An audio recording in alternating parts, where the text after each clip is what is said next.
Good morning to all. Today we will discuss about personality disorder, in that cluster C personality disorder. It includes three type disorder.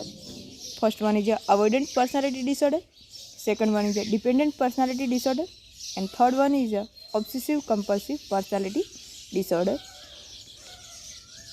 One by one we will see in detail about this disorder.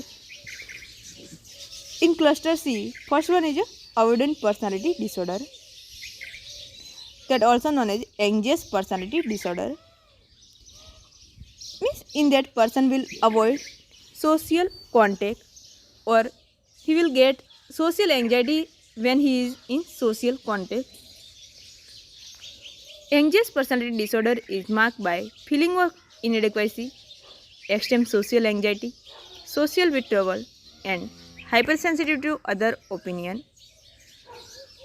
Means person છે એ જ્યારે social કોન્ટેક્ટમાં હશે ત્યારે ખૂબ જ anxiety અનુભવશે અથવા તો એને ઇનએડિક્વેટ ફિલિંગ થશે, સોશિયલ વિથડ્રોવલ કરશે, અને જ્યારે બીજા ઓપિનિયન આપશે ત્યારે એ વધુ હાઇપર સેન્સિટિવ બની જતું હોય છે. People with this disorder have low self esteem and poor self confidence.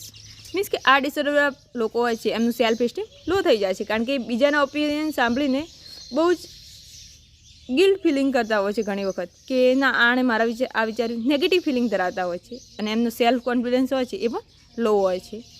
તે dwell on the negative and have difficulty viewing situations and interaction objectively. The sign and symptoms are persistent feeling of tension and apprehension, then inferiority complex, અને અંદર ઇન્ફેરિટી complex present હોય છે. then fear of criticism, disapproval or rejection, એને એવો ડર હોય છે કે કોઈ મને ક્રિટિસાઇઝ કરશે અથવા તો રિજેક્ટ કરી દેશે કોઈમાંથી. then unwillingness to become involved with people, એ વધારે વિલિંગ હોતા નથી કે બીજા સાથે ઇન્ટરેક્શન કરે અથવા બીજા પીપલ સાથે ઇન્વોલ્વ થાય. then excessive preoccupation with being criticized or rejected in the social situation. Means કે એને પહેલેથી ડર હોય છે કે બીજા એને ક્રિટિસાઇઝ કરશે અથવા તો સોશિયલ સિચ્યુએશનમાંથી રિજેક્ટ કરી દેશે. સો જ્યારે બી પર્સન સોશિયલ કોન્ટેક્ટમાં આવે ત્યારે એન્ઝાયટી ફીલ કરતું હોય તો એને એન્ઝિયસ પર્સનાલિટી ડિસઓર્ડર કહેવામાં આવે છે. then dependent personality disorder means કે પર્સન બીજાના ઉપર ડિપેન્ડ રહેતું હોય. This disorder is characterised by an extreme need to be taken care of, which lead to submissive clinging behaviour and fear of suppression or rejection. Submissive means કે એક ટાઈપનું negative behaviour, passive behaviour કહીએ તો ચાલે, કે એ બીજાને અલો કરે છે પોતાના ડિસિઝન લેવા માટે. Then people with this disorder let other make important decision for them and have a strong need for constant reassurance and support. Reassurance માટે અને સપોર્ટ માટે એને બીજાની બહુ જ જરૂર પડતી હોય. Sign and symptoms are subordinates of one's own need, then unwillingness to make even reasonable demand on other people, A reasonable હોય તો પણ બીજા જોડે ડિમાન્ડ કરે નહીં, એ ખાલી બીજાના ઉપર ડિપેન્ડન્ટ જ રહેવા માંગતું હોય.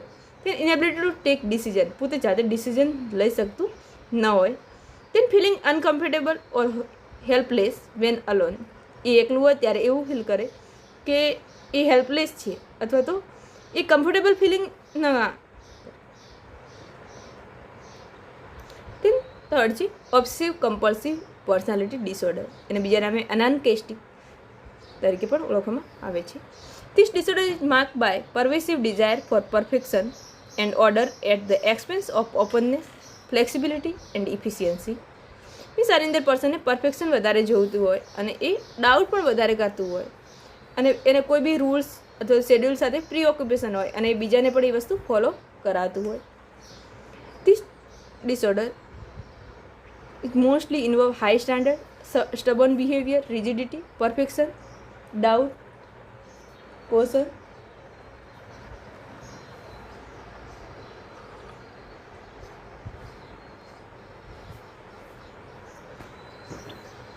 The individual place a great deal of pressure on himself and others not to make mistake, એ બીજાને અને પોતાને મિસ્ટેક કરવા ન દે.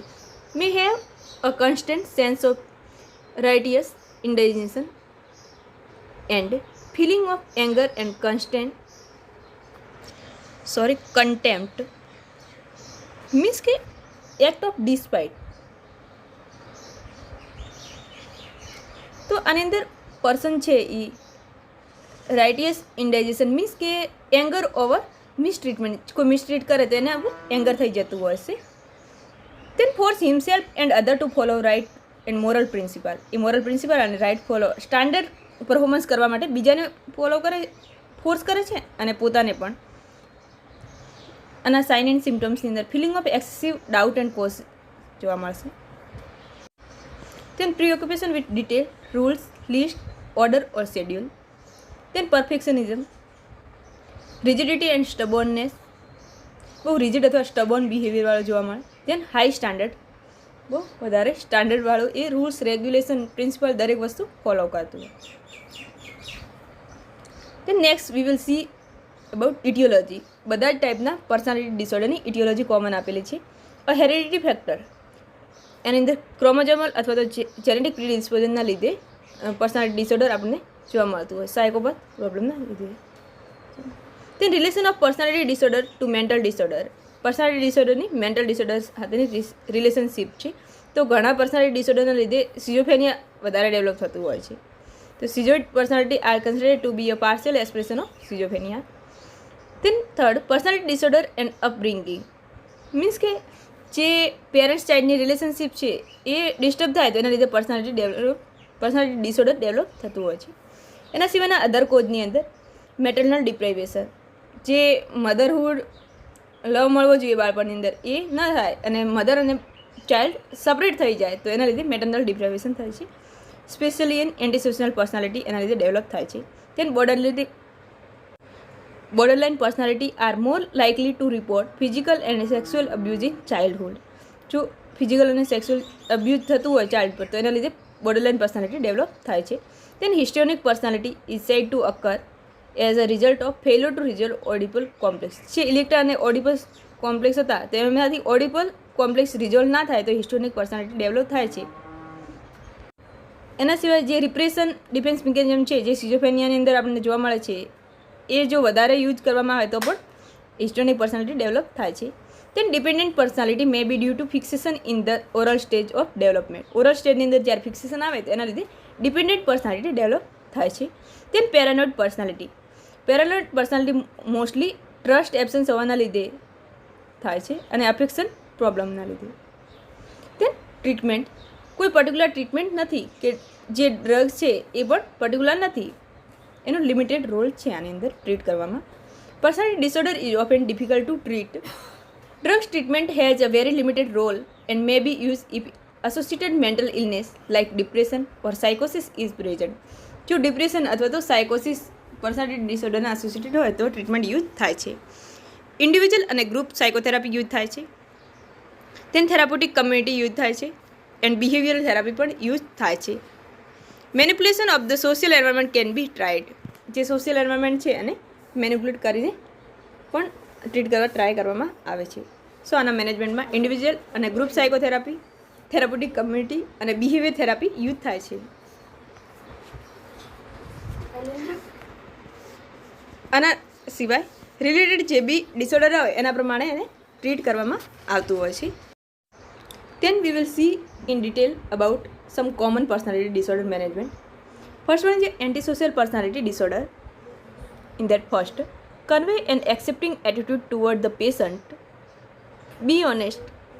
Keep all promises and convey the message that it is not him but his behavior which is unacceptable. Means કે એ અનએક્સેપ્ટેબલ નથી પણ એનું behaviour છે એ અનએક્સેપ્ટેબલ છે. then second, maintain low level of stimuli in the environment to decrease agitation and aggressive behavior. આપણે લો લેવલની stimuli maintain કરવી જોઈએ જેમ કે વોઇસ છે, લાઇટ છે. then remove all dangerous object from the environment. જે વિપોન છે જે હાર્મફુલ છે એ દરેક આપણે પેશન્ટના એન્વાયરમેન્ટમાંથી રિમૂવ કરવા જોઈએ. then help the patient to identify the true object of his hostility and encourage him to gradually verbalize hostile feeling. પર્સનને વર્બલી એ એક્સપ્રેસ કરી શકે હોસ્ટાઇલ ફિલિંગને એવું એન્કરેજ કરવું જોઈએ. This may help him to come to terms with unresolve issue. અને એના લીધે અનરિઝોલ્વ ઇસ્યુને આઈડેન્ટિફાઈ કરી શકશે અને સોલ્વ પણ કરી શકશે. then explore with patient alternative way of handling frustration to relieve pent up tension. Then staff should maintain a calm attitude. Have sufficient staff available to present show of strength to patient. Then it provide physical security for the staff. Then administer tranquilizer medication as prescribed. जो prescribe करेली हो तो administer करवानी. Then mechanical restraint may be necessary if the client is not calm by talking down or by medication. જો person medication અને therapy through down ના થાય એનું behaviour તો એને મિકેનિકલ રિસ્ટ્રેન્ટ થ્રુ આપણે મેનેજ કરી શકીએ. મિકેનિકલ રિસ્ટ્રેન્ટ મીન્સ 3 ઇન્જેક્શન આવે છે એ આપણે આઈવી આપીએ એટલે પર્સન લાઈક અનેસ્થીસિયા જેવી ઇફેક્ટ ધરાવે છે અને પેશન્ટને સેન્સિટાઇઝ ઓછું કરી દે છે. Then explain consequence if limit are violated. A consequence must involve something of value to the client and all staff must be inconsistent in enforcing this limit. Then provide positive feedback for acceptable behavior. જે acceptable behavior પસંદ કરે તો એના સામે આપણે positive feedback આપવાનો. Then help client to gain insight into his own behavior. He must understand that certain behavior will not be tolerated within the society. Then talk about his past behavior. Then B. Borderline personality disorder no management. Observe patient behavior frequently. Do this during routine activities and interaction. Avoid appearing watchful and suspicious. Person's behavior આપણે routinely periodically observe કરવાનું. Then secure a verbal contract from patient that he will seek out staff member for help when urge for self mutilation is felt. Means જ્યારે બી એને એવું feeling આવશે અથવા urge આવશે ત્યારે person staff મેમ્બરની help લેશે એવું એના જોડેથી કોન્ટ્રાક્ટ લેવાનો. If self mutilation occurs care for patient would be in matter of fact manner. Then encourage patient to talk about feeling he was having just prior to his behavior. જે પેશન્ટને feeling થતું હોય એ talk કરવા કહેવાનું. Set limit on acting out behaviour. Acting out behaviour પર limit set કરવાની. Then rotate staff who work with the patient to prevent the patient from developing dependence on particular staff member. Change કરતા રહેવાનું staff એટલે patient એના ઉપર dependent ન બને. Then explore feeling that relate to fear of abandonment. Help client understand that these fears are causing his clinging and distancing behavior. Help patient to understand how this behavior interfere with satisfactory relationship. દરેક વસ્તુ understand કરવા કહેવાનું. સો according to સિમ્ટોમ એનું management અલગ અલગ છે પણ આ બંને ડિસઓર્ડર વધારે કોમન જોવા મળે છે. તે સિમ્ટોમ પ્રમાણે બીજું મેનેજમેન્ટ આપણે આપી શકીએ. Thank you.